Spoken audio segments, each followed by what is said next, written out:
All right, solving equations by adding and subtracting. No, I'm not going to add or detract anything from your life today. Well, hopefully I add something. Moving on. Let's go. Okay, so first we're going to have a few vocabularies. We're going to move on here. First is we're going to talk about is an inverse operation. These are operations that undo each other. Uh, for example, if I have a x plus 4 equals 7, and I want to get x by itself, I need to use an inverse operation to get rid of this 4. Well, the inverse of an add would be a subtract, and vice versa. If it was a subtraction, we'd have to add to take it to the other side. So I'm going to subtract 4 from both sides, subtract 4, then these will turn to a 0. I say they cancel out, but they go to 0, and then that would leave x by itself, so then x equals 3. So you subtract 4 from the left side, you subtract 4 from the right side. This keeps the equation balanced. So then your solution would be 3. So the substitution property of equality, our original equation can also be solved by the same thing. So if you subtract the same number from each side of an equation, the two sides remain equal. So if we're going to use that with letters, if we had a equals b, then a minus c and b minus c would be a balanced equation and would remain equal. So if I had 5 equals 5, 5 minus 3, 5 minus 3, then 2 equals 2. They stay balanced as long as we do the same thing to both sides. And when we have a variable in here, this is what you're going to see more often, is x plus 2, and then we do a subtract 2 from both sides. Those two go to 0 or cancel, and then that one becomes, do the arithmetic over here, and then those stay equal. So this one and this equation are both equal. All right, equivalent equations are two equations that have the same solution. So I'd have x plus 2 equals 4 and x plus 3 equals 5. They both have the same solution after I work them out. So both would have a solution of 2. If I put 2 plus 2 equals 4, 2 plus 3 equals 5. So those would be equivalent equations, and that will just be a test that you'll have later on. They'll say, are these two equivalent? So you just need to know that both have the same solution is what we're looking for. Let's see, I could substitute 2 for x in both these equations. I think I already said that. Therefore, the equations both have the same solution of x equaling 2. So here's something to try in your notes. What integer would you subtract from each side of x plus 7 equals 20? And what are x plus 4 are x plus 4 equals 15 and x plus 4, are those equivalent equations?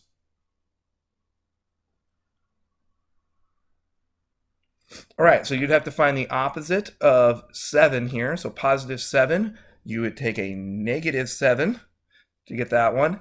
And are x plus 4 equals 15 and x plus 4 equivalent? No, because there's no equal sign over here to tell me what they equal. All right, so here's what this looks like in a homework problem. X plus 4, I'm going to first rewrite the equation. Then we're going to subtract 4 from both sides. So then those two will cancel each other out and become a 0. We'll do the arithmetic on the other sides. So then x equals negative 7. So we're going to check our solution. And when you get to your test, you can always check your solutions in this area. It's so great. So you always know if you got the right answer. X equals minus 7 in the original equation. So we're going to take the original equation. We're going to substitute 7 in. Negative 7 plus 4 is negative 3. It comes out correct. The solution is negative 7. By the way, if it tells you in your homework to check your solution, I expect you to check your solution because that's what the instructions said. All right, pause this, give it a shot, and it says check your solution.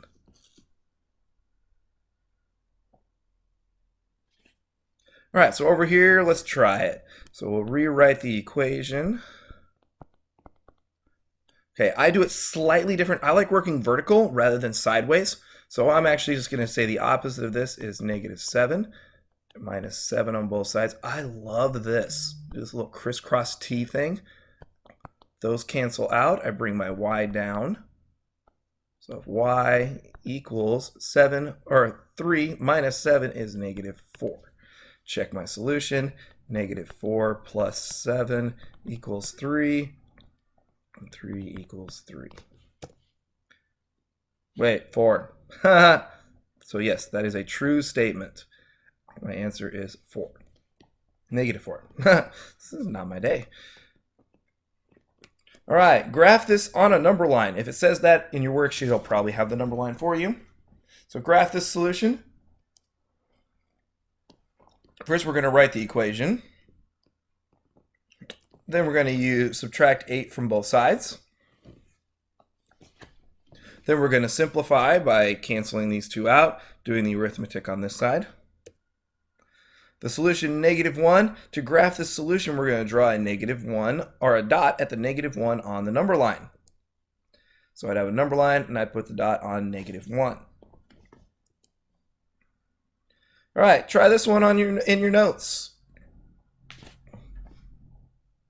All right, so I'm going to rewrite it. Again, I'm going to do it vertically rather than horizontally. So I'm going to subtract 5 from both sides. Those two cancel. 9 minus 5, it's going to be 4.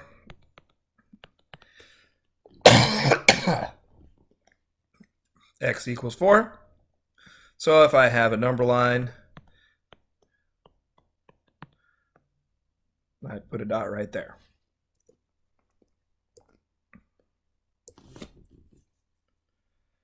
All right, solve this 2 different ways. Actually, I said to do it 2 different ways, so this is just me showing both ways here back side by side so you can see it. So first we write the equation. All they've done here is giving you some negative numbers to mess with. So they like to rewrite it. So then we're going to add 3 to both sides. We're going to cancel out and do the arithmetic on the other side. Therefore, y equals negative 11. So negative 11 is the solution. I prefer to do this vertically. So you can do either way. I'll accept either way as showing your work as long as you show your work. So I would actually, I'm going to add 3 to both sides. So negative 14, if I was on the number line, I'd be way over here, negative 14. I'm going to add 3 to the right. So I'm actually going to go up 3 from there. So it's going to be negative 11. And that cancels out, and why is that? That's how I would do it. You can do it this way. I'm okay with that. This is just how I've always been learning to do it. Both ways are correct. Pause this, give it a shot.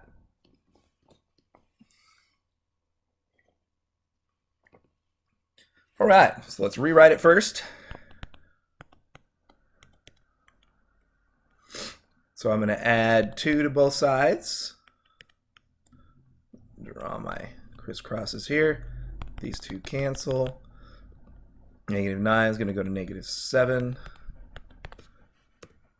Answer is negative 7. Oh yeah, and your check mark. All right, movie A earns $225 million at the box office. That's 38 less than movie B earned. Write and solve an equation to find the amount movie B earned. Okay, so movie A earned 38 million less than movie B, because they put less than here. So all they did was movie A earned 38 million less than movie B. That's where they got all that. So they just kind of made it a little simpler. So we're gonna say B is my variable because that's the one we want to know. Find the amount that movie B earned. So that's why we're gonna use B. Movie A earned 38 million less than movie B. So we're gonna take movie A earned 225. Earned, we're gonna use that as the equal here. B minus 38. Solve that equation. Push that out here. We're gonna add 38 to both sides. Do that arithmetic. 263 equals B, so we could say that movie B earned $263 million at the box office. And we'll let you skip that one. What value of x makes x minus 1 equals 8 true? Okay, there's two ways you could do this. Number one, if you see this on a test, you could, if you wanted, try every single value and substitute it in. That would take you 4 steps.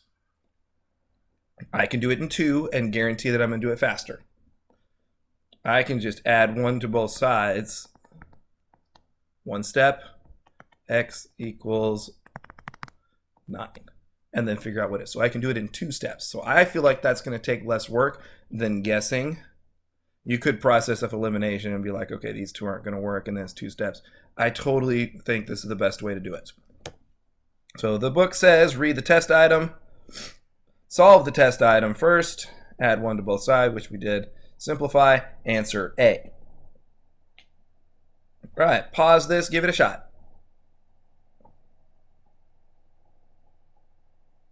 All right, so I'm going to add 3 to both sides. It's going to cancel. It's going to be a negative 2 equals x. So my letter A is going to be my answer. Whoop. Or B. B is my answer. Negative 2. Don't forget the negative sign. If I haven't said it before in class, I probably will. Negative signs are the bane of my existence. I miss more problems in math because of missing a negative symbol than anything else. So be detail-oriented, even if you're not.